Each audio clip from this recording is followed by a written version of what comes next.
Demələr icazə vermirdi həyat geçsin. Zalım oğlu dərdli başlıq yastığa at geçsin. Dünən gecə dedim özümə siqet at geçsin. Dərdim oyandı dedi tərk gitməyəsən bəlkə. Dərdim oyandı dedi tərk gitməyəsən bəlkə.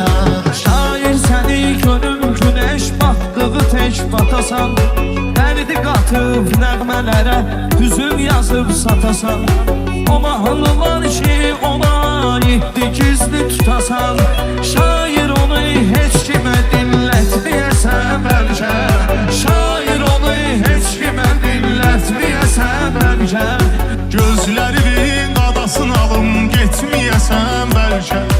Mənə hamının etdiyini etməyəsən bəlkə.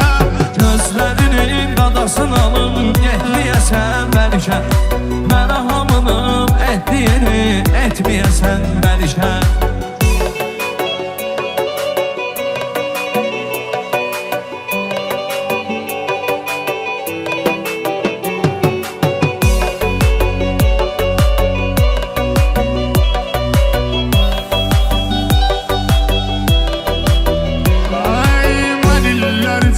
Həsrətimin başına xumar çəkdim.